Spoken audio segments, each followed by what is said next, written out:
always showed an interest in horses growing up. I always wanted a pony, like I feel like most little girls do. And my family was not a rodeo family or a horse family. And I have 4 brothers, and they all did sports and things themselves, so we couldn't really afford to get me a pony.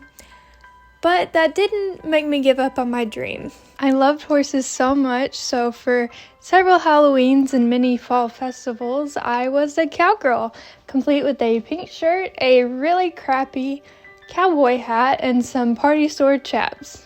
Finally, my 8th birthday, for my birthday party, my mom got a woman to bring some horses and ponies out there for pony rides. And I was so obsessed. I loved it. It was all I wanted to do, and I especially rode a horse named Max. Fast forward 2 years, and I am 10, and I finally convinced my mom to let me take horse riding lessons. And I wanted to jump, and I really wanted to ride English. However, my mom thought that was a little bit too dangerous, so she took me to a Western barn.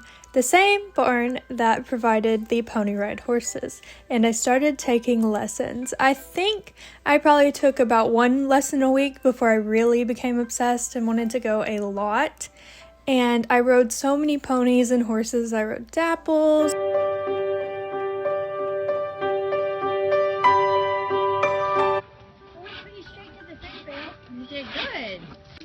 Piper, Earl, and Max. And after a while of lessons, for my Christmas present, my parents surprised me with my own barrel saddle, and they told me that I was now leasing Max. So I rode just Max pretty much for a while, and he is the first horse I took anywhere other than the barn to run barrels. So I took him to this big event, a local play day, where I did an exhibition. And I thought we went so fast. I was like so scared. I was like, oh, he took off. It was more like a nice slow lope. And a little bit after that, we decided that I wanted to have my own horse. And I started trying horses, and I tried a horse named Kite, and we bought him. So when I was 11 and Kite was 15, he became my first horse ever. And I decided I want to start running him at the association shows for Arkansas. And we went, and I ran him in barrels, poles, and barrel pickup. I say I ran him, it was more of a quick-ish lope. And we actually qualified for state my first year for barrel pickup. So we went to state, and then we went to the Arkansas, Missouri show like 2 weeks after, and I won my very first trophy ever, a barrel pickup trophy. So that was cool. And then the next year I decided I wanted to add some more events. And specifically, I wanted to start doing flags. It looked fun. And I started leasing a paint horse named Zorro. And I started running him and flags. And I still ran Kite in barrels and poles. So as I started learning how to do flags, I was absolutely terrible. It was so hard to pick up the flag or to stick the flag, and I'm not even sure. I think I maybe got a time at one show. And so that year at state, I took Kite and Zorro, and when state was done, I now owned Zorro. So he's my second horse I've ever had. And the next year, I wanted to get really competitive in poles, because Kite is huge, and he doesn't really love poles. Not really his thing. He's a barrel guy. So I was able to lease a horse named Rio, and I'm so thankful that I got to lease him. He is a half American quarter horse, half Arabian.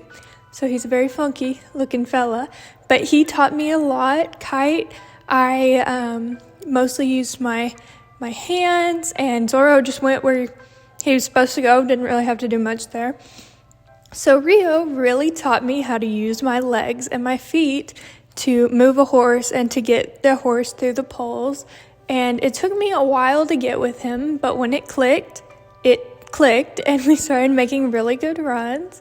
So at state, I had a really good pole run and got my first state trophy ever in poles with Rio. The next year, sadly, Zorro broke his ankle, so he had to be off a long time and I could not run him. So now with Rio, I did poles, flags, and I started running keyhole. And Kite just did barrels, and I did that for that whole year. I didn't get any state trophies. I got some more trophies at Arkmo, and I was pretty sad to not be able to run Zorro anymore. But the next year, I was able to start riding him again and to run him at the shows, and I had the worst season I've ever had, I think, in my whole life, maybe. And I hit so many poles. My barrel times were often way too slow to place, and I struggled to pick and stick the flag again because I had been used to being on Rio doing flags, who is much slower than Zorro was. And I didn't qualify in state for a single event of mine. But thankfully, there were some associations that didn't have enough people, so I was able to lottery in and still go to state after this horrible, horrible year. And I went in so determined. I knew that this was going to be my last run on Rio, and Kite was now 19, so he was going to have to retire pretty soon, and Zorro wasn't going to be sound enough to ever run him again. So I went in, and I think I ran poles first, and I went in and I left them all up, and I had a time good enough to get a trophy. And I was so happy with that I could close out my time with Rio like that. And then for barrels, I was so determined to get 10th place, because 10th place is the last place that you get a trophy, and I had not gotten a state trophy in barrels, and I really, really wanted one on Kite before I moved to another horse.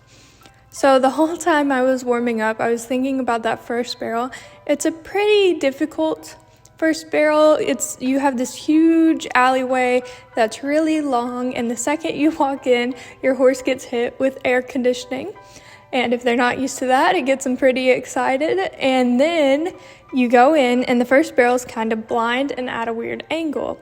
So the whole time I was warming up, I was visualizing how I was going to kill this first barrel, and we were going to wrap all of them and get 10th place. We just needed 10th place. I kept praying. So I went in to run, and I was going to walk him down the alleyway till he could see, the first barrel, to give us our best chance we had to see it and to wrap it. So when they opened the back gates to let me into the really long alleyway, we took off from the very back. There is no seeing that first barrel. No seeing it. So we flew in, but I was still thinking about all I had visualized.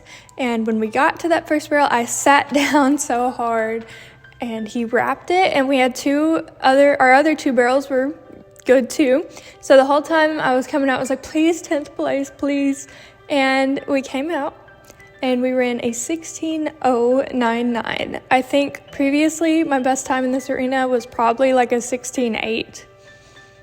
And we got reserve champions. And the runner-up, representing NAWA, Sadie Miller.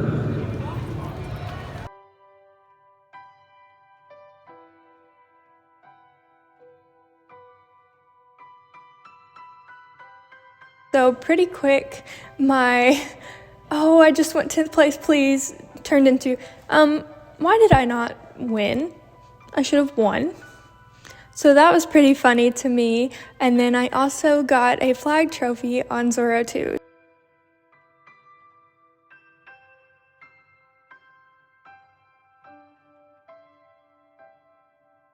So it was a really good end to a very terrible season. So it really shows that you don't need to let however bad of your season was affect how you do. And after that, we knew that I was going to start looking for a step-up horse. And I tried a very special horse.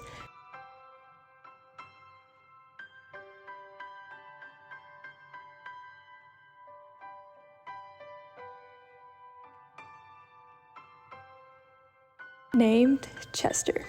I quickly fell in love with Chester and his personality. You can see him in this painting back here. So you know we bought him. I was so nervous about him, but we bought him because we knew he was a step up, and I was used to a very lazy horse. And Kite did a lot for me, and I was still running Kite at the association shows because I think we bought Chester kind of in the middle of that season. So while I was still running him, a family friend of ours took Chester and did great, training him to slow down, to slow lope, and to easy trot, and to keep his head down, because if there ever was a hot horse, it was Chester. And when we got him, he needed a lot of work done. He needed injections, his teeth were really bad, and so we got him feeling really good.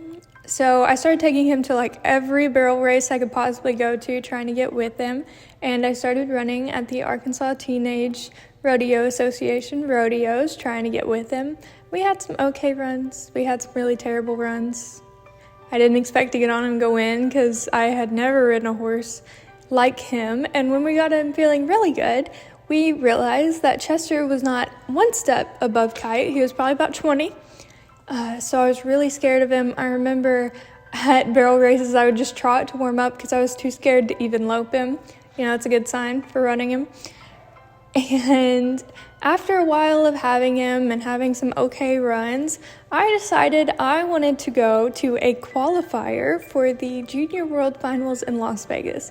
It was close and I wanted to go try for it. So we took Chester to Memphis. And I went in, I was like, I am too scared to even lope this horse, but we're gonna go, we're gonna qualify for this, and we're gonna smoke him.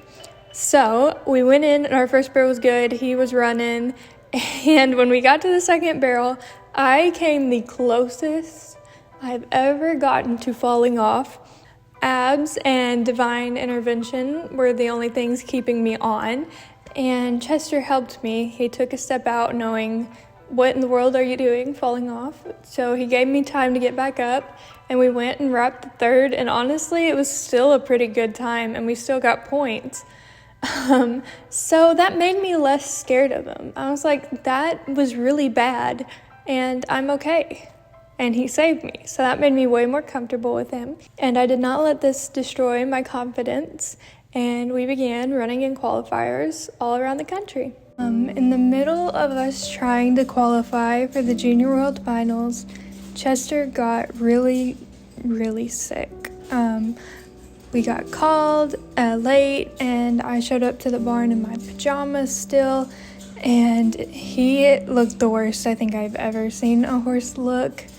And we had to immediately take him to a equine vet an hour away. So it took about 4 of us to keep him standing, so we decided we were going to hook up and go to a vet, and we weren't just going to wait it out. And I was so frantic, I guess, that I even left my phone completely at the barn when we left. And we were so scared he was going to die along the way in the back of the trailer, and we kept checking on him, and he cut his legs up so bad in the trailer from trying to lay down and like thrash around. So we got him to the equine vet in Memphis, and she gave him lots of IV fluids, did blood work, and got him sedated so his pain wasn't so bad.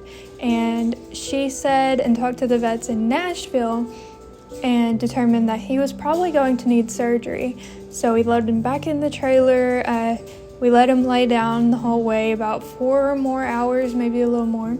Still had no phone. And we got him there, still scared he was going to die along the way, but we were a little less scared because he was sedated. And when we got there, the vets there also thought that he was probably about to have surgery because some of Like, he was so inflamed that he had pushed his spleen into the wrong spot.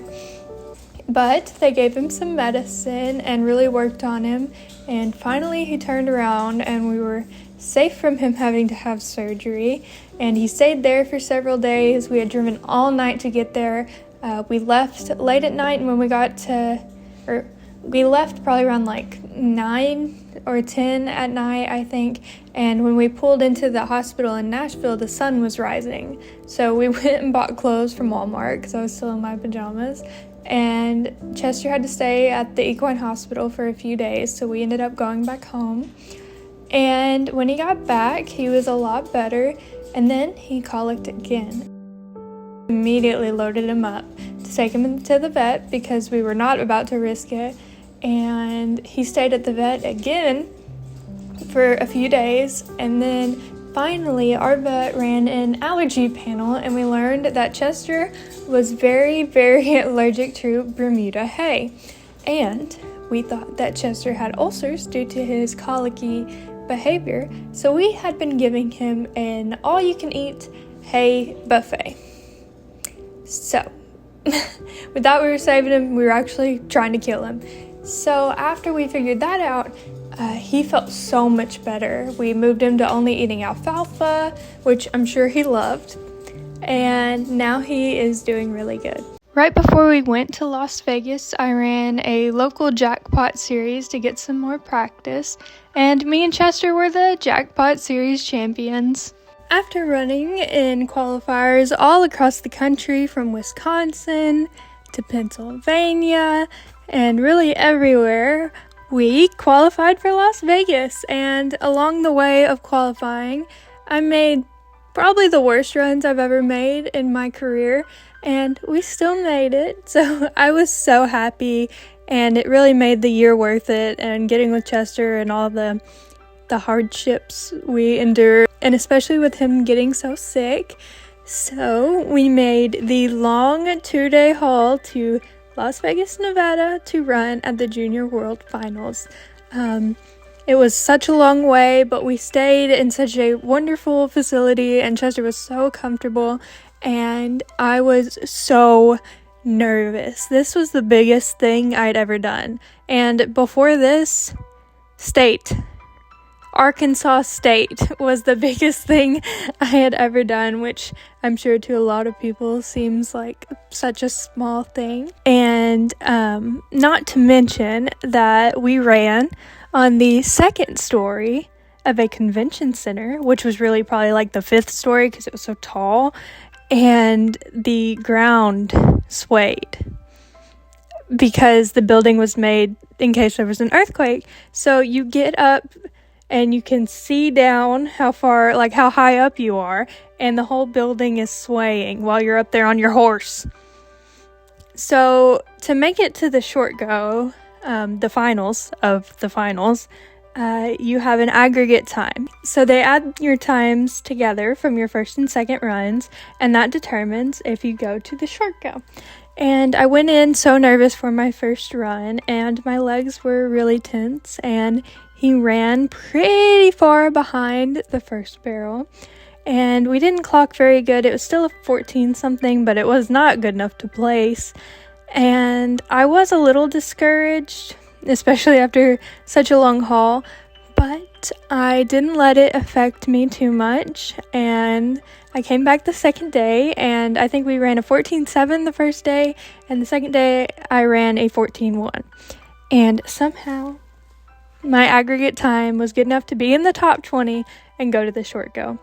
After the short go, we ended up 15th in the world. I made 3 clean runs, which is a blessing, and I ended up 15th in the world, and it was so fun. So I kind of wish I didn't age out and I had known about it sooner, but I think the timing was good for me, and it's what it needed to be. Not only did we qualify to go to Las Vegas, we also won the High Point buckle, and it's this very beautiful Usher brand buckle, and I love it so much. After the Junior World Finals, we decided to take a 2-month break from running, both for me and Chester, after all the long hauls and running everywhere. So we took a while off, And then when I got back on, Chester decided he was ready to go so much faster. And it took me forever to get back with him. I was like, oh my gosh, I went and won all of these races, and then I get back on and I can't even place at any of them. And that was because I was so far behind him and he wanted to speed up. And finally, I got back with him and we had an even bigger dream in 2022.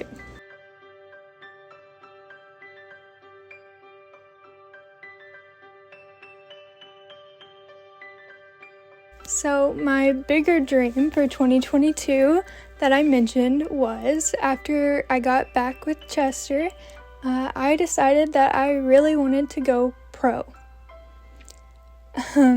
So I knew that to do this, I would need a second horse that could run as good as Chester. So I started trying horses, and I tried a horse named Scout, and we bought him. When we got Scout, he had a lot of issues. He needed his teeth done. He needed shoes because he was sore from being barefoot. His electrolytes were super imbalanced, so we got him all fixed up. So he is a very different horse than he was when we first bought him, and he feels so good. And I went to try and fill my WPRA permit. So we went to a barrel race in Texas. I took Scout and I took Chester, and the first day my runs weren't great on either of them. I'd never been here before. And then the second day, Chester won $100 in the 1D in Texas. So I won $100 towards the $1,000 I needed to win in the 1D specifically to go pro and buy my card. And after that, we went to a barrel race in Carthage, Missouri, and I had never been there before either, but when we went, I was so determined to smoke a run on Chester. I didn't know what the arena looked like. I didn't know what size the pattern was. I'd never even been in the city before, but I was so determined to go in and smoke it. So while I was warming up, I thought about my body position and how I needed to be relaxed, and we went in. And I ran the first 14-second time of the show. And I ran the first 14-second time of the whole race. So Chester won the youth, and he also came second in the open out of hundreds of people behind Randy Prindle. And I was so happy with that. That was really the first time we had gone to a new place and smoked it. I had so many bad runs, so many places the year before, so it meant a lot to me to be able to go and do this after driving to so many states and then having terrible runs. And we filled my permit at this race. The first day, I think I won like $701, something like that, 700 and something. And then the next day, we were even faster. So the first day I ran a 14.9, and the second day I ran a 14.7. And that is when I filled my permit. I won, I think over the weekend, a little over $1,800 on Chester, and Scout won a little bit of money too. So it was a really good weekend, and we're pro. We filled my pro permit so I can buy my card and start my rookie year when I want to. And I think that will be not this season, but the next season, so be looking out for that. And then after that, we went to an American qualifier, and Chester got fourth, and Chester wasn't feeling his best. I could tell he was a little sore. So after the American qualifier, I gave him completely off. Then we went to one more race, and he was worse. So I gave him completely off. The vet came and saw him, and I was right. He was sore, so he got some vet work done, and now he is feeling great again. And I'm ready to take on this year with him and Scout. So this has been my horse riding journey up until now. I have so many exciting dreams for this coming year. I want to go and run at the American, and I will be at many super shows like the BBR World Finals. We're qualified for that. So I hope to see some of you guys there, and I hope you continue watching my videos to keep seeing my journey, because this is only the beginning. I have so many more years in the future that I'm going to be writing and doing some pretty cool stuff. Thank you so much for watching, especially if you're still here. This is kind of a long video, and it's not even everything. I had to leave some things out, so I didn't bore you to death. But if you're still here, thank you so much. If you want to see more of my writing journey, here are my other socials where I post a lot of content. I hope you want to watch more videos by me and stick around a little bit. I will see you in this video next. Bye!